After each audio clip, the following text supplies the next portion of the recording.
बिस्मिल्लाहिर्रहमानिर्रहीम।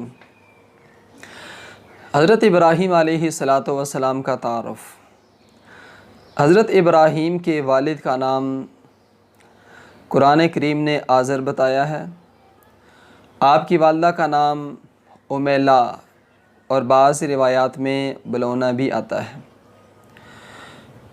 इराक़ के शहर बाबल के अंदर आपकी पैदाइश हुई।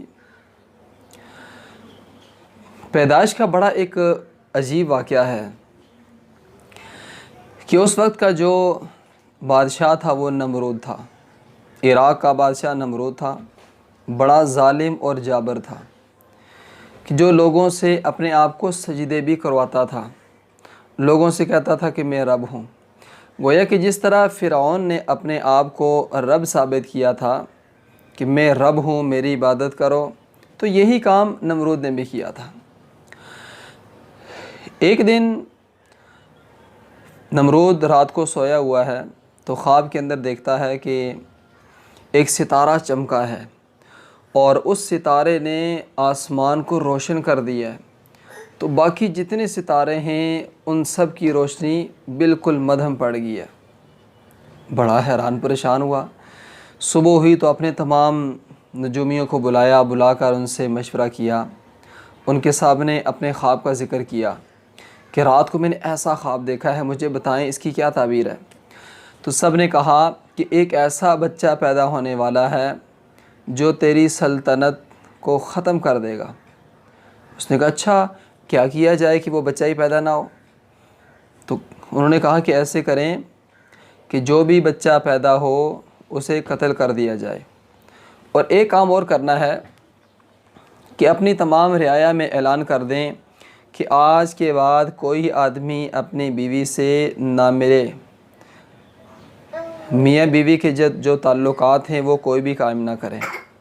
ज़ाहिरी बात है कि ऐसे हो नहीं सकता था।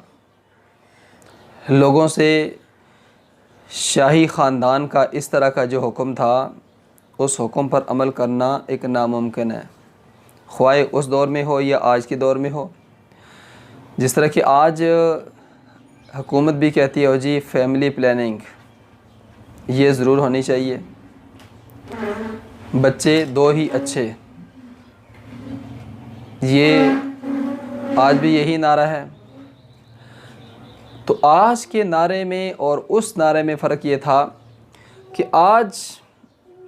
आज की हुकूमत या इस वक्त जो निज़ाम पर मुल्क पर बैठने वाले लोग हैं वो भी कहते हैं जी बच्चे ज़्यादा नहीं होने चाहिए। भाई क्यों नहीं होने चाहिए?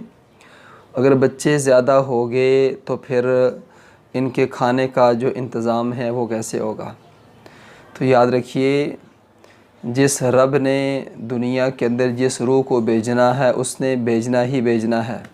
आप जितनी मर्ज़ी मनसूबाबंदी कर दें, जो मर्ज़ी कर दें, ये नहीं हो सकता कि जो रूह दुनिया में जिसने आना है वो आपकी पाबंदी से वो दुनिया में ना आए। तो एक तो ये बात जहन से निकाल दें, ऐसे नहीं हो सकता।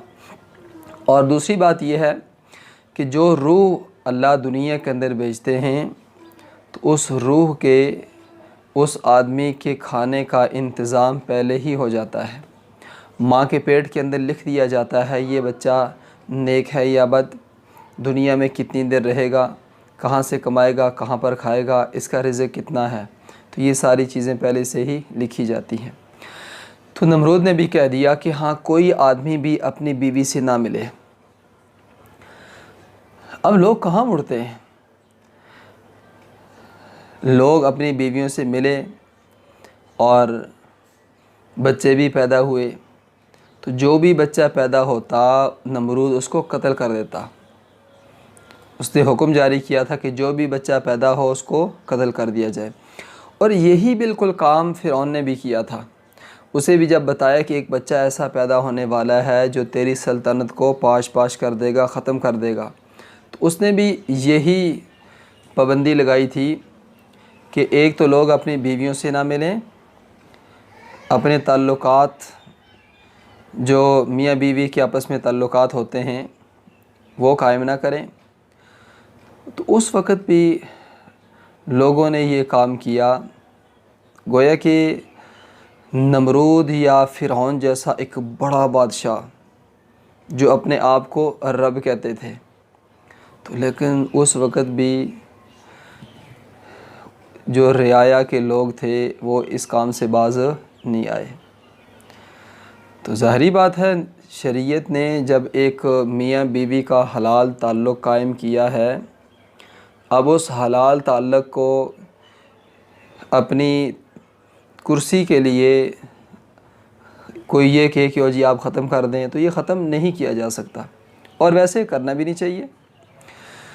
ज़ाहिरी बात है कि जब एक आदमी अपनी बीवी से ताल्लुक़ ख़त्म करेगा तो वो फिर बाहर मुँह मारेगा। घर में अगर बीवी से उसने हमबिस्तरी की तो वो तो हलाल की औलाद है, बाहर अगर मुँह मारेगा तो वो हराम वहाँ पर काम हो रहा है। तो जो हराम के पैदा होंगे वो कौन से अच्छे होंगे। तो इब्राहीम अलैहिस्सलातु वस्सलाम को अल्लाह रब्बुल आलमीन ने इसी दौरान हज़रत इब्राहीम की वालदा के पेट के अंदर हमल ठहर गया और जब विलादत का वक़्त करीब हुआ, नमरूद का ये आर्डर था कि जो भी बच्चा पैदा हो उसको कत्ल कर दिया जाए। तो शुरू के अंदर वालदा ने अपने शोहर से भी ये बात छुपाई, लेकिन शोहर से ये बात छुप नहीं सकती थी, इसलिए उन्होंने फिर बता दी। तो बताने के बाद जब हमल का वक़्त करीब हुआ, पैदाइश का वक़्त करीब हुआ, तो हमल की मुद्दत ख़त्म हुई और पैदाइश का वक्त करीब हुआ। तो उस वक़्त उन्होंने सोचा कि हम क्या तरीका इख्तियार करें कि जिसकी वजह से हमारा ये बच्चा बच जाए, नमरूद के हाथों ना चढ़ जाए। अल्लाह का अजीब निज़ाम है। देखें कि नमरूद ने पाबंदी लगाई कि वो बच्चा पैदा ना हो जिसने मेरी सल्तनत को ख़त्म करना है, तो कई बच्चे कत्ल कर दिए गए। लेकिन इब्राहीम अलैहिस्सलातु वस्सलाम को अल्लाह ने दुनिया के अंदर भेजना था और रसूल अकरम सल्लल्लाहु अलैहि वसल्लम को आपकी नस्ल में से पैदा करना था, तो अल्लाह ने उसका इंतज़ाम फरमाया। याद रखिए, अल्लाह ताला के लिए कोई मुश्किल काम नहीं है। असबाब का पैदा करना ये अल्लाह के लिए कोई मुश्किल काम नहीं है। इंसान एक परेशान हो जाता है, हैरान हो जाता है कि हाँ ये काम मैं कैसे करूँ, मेरे लिए ये मुश्किल काम है। तो अल्लाह ताला के लिए कोई काम भी मुश्किल नहीं है। अल्लाह ताला जब चाहें जैसे चाहें अल्लाह ताला वो कर सकते हैं। तो दोनों मियाँ बीवी ने, आज़र और उसकी बीवी ने सोचा कि हम क्या तरीका इख्तियार करें। तो उनके दिमाग के अंदर एक अल्लाह ने ये चीज़ डाल दी कि पैदाइश वो शहर से बाहर एक गार में बीवी से कहा चली जाएं तो वहाँ पर पैदाइश हो।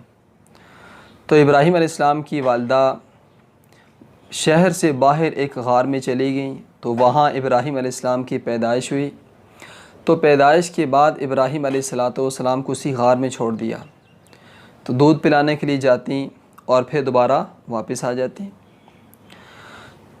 तो कुछ वक़्त गुज़रने के बाद दाएं बाएं का जो एक माहौल था वो थोड़ा सा ठंडा हुआ और इब्राहीम अलैहिस्सलाम की जो परवरिश थी, जो उनकी उम्र और जो ग्रोथ हो रही थी, वो आम बच्चों से ज़्यादा थी।